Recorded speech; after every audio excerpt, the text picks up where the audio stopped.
Welcome on today's activity, the Northern Police District NPD Cares, with the theme, Strength of PNP Family and Community All Together as One, this 5th day of July 2024. To formally start, may I request Police Staff Sergeant Benji L. Recolosado for the invocation. Please all rise. Sige po, tayo po ay manalangin sa ngalan ng Ama, ng Anak, ng Espiritu Santo. O aming banal na Diyos, makapangyarihan sa lahat, kami po ay nagpapakumbaba muli sa oras na ito.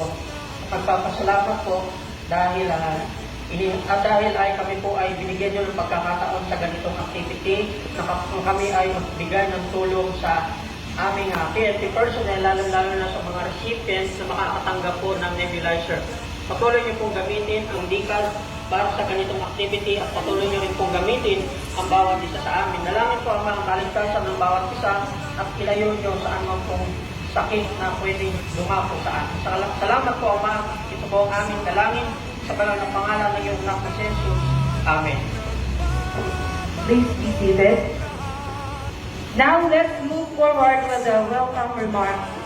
May we call on Police Lieutenant Colonel Florian B. Reynaldo, Officer in Charge, DCAS. Sir. Ladies and gentlemen, good afternoon. It is with great pleasure and profound sense of community that I welcome you all to the Northern Police District NPD Cares event. Today's program with the theme Strength of PNP, Family and Community All Together as One highlights the unity and collective strength that defines our organization and our community. First and foremost, I would like to extend my heartfelt gratitude to our esteemed District Director, Police Brigadier General Rizalito G. Capas, for his unwavering support and commitment to the well-being of our personnel and their families. His leadership and vision have been instrumental in making this event possible. Today, we come together to demonstrate that our strength lies not only in our dedication to duty, but also in our solidarity and care for one another. The distribution of nebulizers to our PNP personnel and their relatives underscores our commitment to ensuring the health and well-being of our brave men and women, as well as their loved ones. These nebulizers are more than just medical equipment. They symbolize our collective support and the importance we place on the health of our community. Furthermore, the distribution of electronic blood pressure monitors to the Kamanaba Station Health Units is a testament to our ongoing efforts to enhance the healthcare infrastructure within our community. By equipping our health units with these essential tools, we are empowering them to provide better care and support to those who serve and protect our community. This event is a reminder that our strength as an organization is deeply rooted in our ability to come together, support each other, and work towards a common goal. It is a celebration of the spirit of camaraderie, family, and community that defines the Northern Police District. Thank you all for being here today and for your continued support and dedication. Let us move forward with the same spirit of unity and strength that has brought us together today. Maraming salamat po at mabuhay tayong lahat. Thank you, sir, for those insightful remarks, and we truly appreciate your guidance as we begin the program today.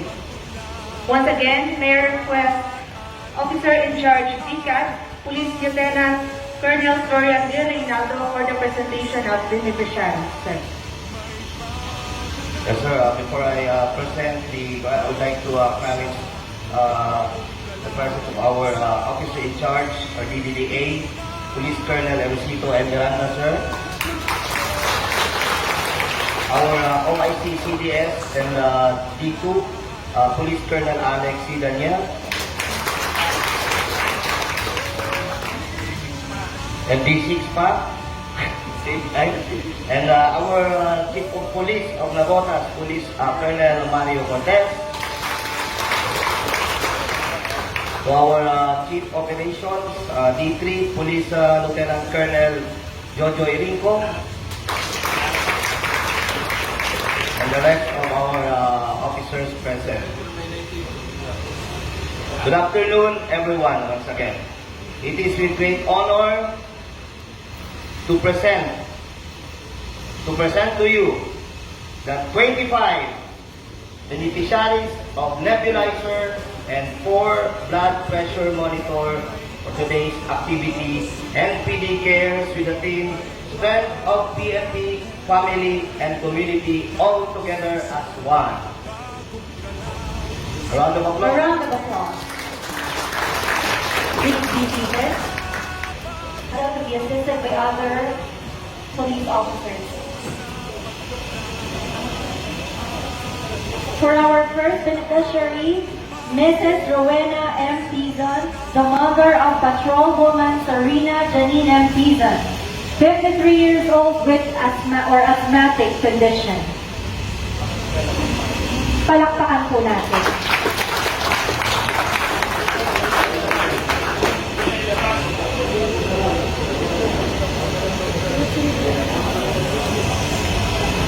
Yung first set po, 25 pieces of nebulizer po ang pamimigay natin, sir. Second po is Jairus Wilfred D. Ramos, son of NUP Rubilin D. Ramos, 50 years old and with respiratory conditions that involve allergies.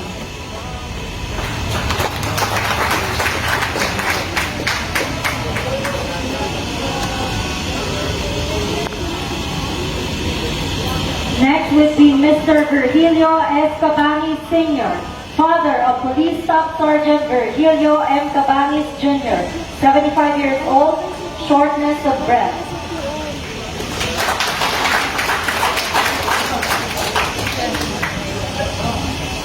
Next is Micheline Atienza, mother of Patrolwoman Alisa P. Atienza, 55 years old with asthma and diabetes.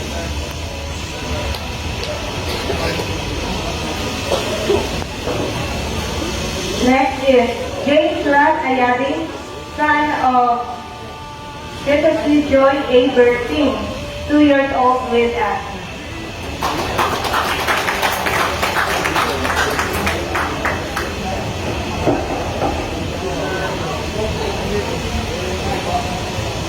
Next is John Paul Martinez,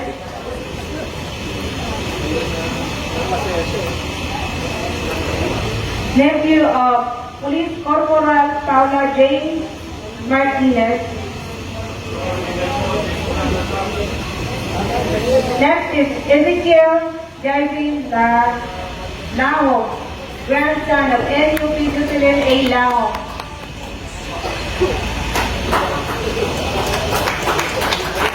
Next is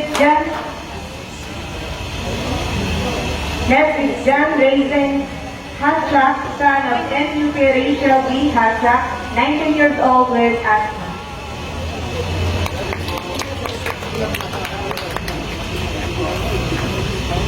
To be received by NUP Anisha S. Lignes. The beneficiary will be her daughter Anisha Andrea Lignes, 22 years old with asthma.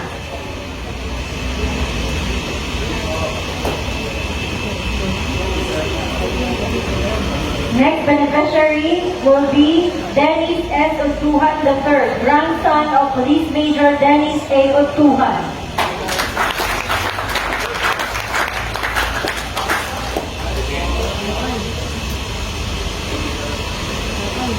Next beneficiary, Liam Tria Nunez, daughter of NUP Michael P. Nunez.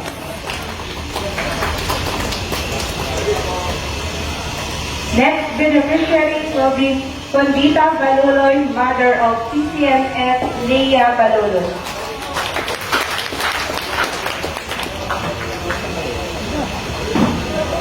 Next is Samantha Peralta, daughter of PSNS Samuel P. Peralta.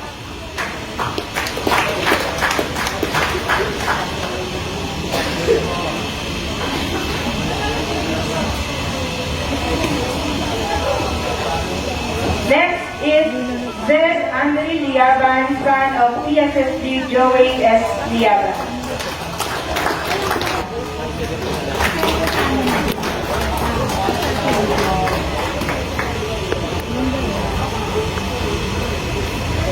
Next is NUP Renate Manawag.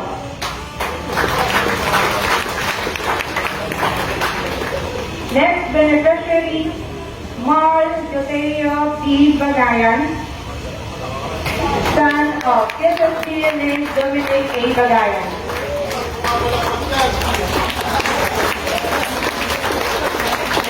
Next, beneficiary Akisha Carullo to be received by Police Staff Sergeant Francis Q. Carullo. Next beneficiary, Gion Franco Agustin, son of Police Staff Sergeant Jerry P. Agustin.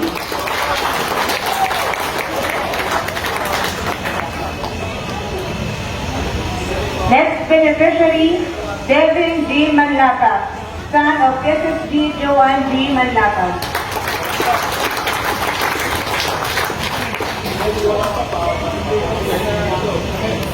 Next is Jairos Galawa, son of PNSG Randy D. Belly.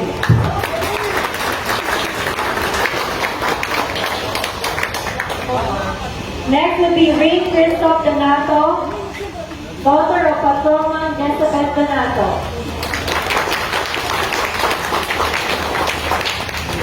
Next will be Shervin Dacola Jimenez, brother of Police Staff Sergeant Rachel H. Jimenez.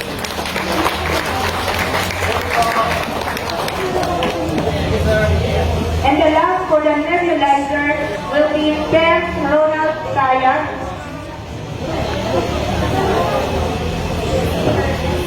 The receiver is Ken Ronald Sayag. Ongoing therapy, 41 years old. Thank you so much. Those are 25 pieces of nebulizer. We will now proceed to the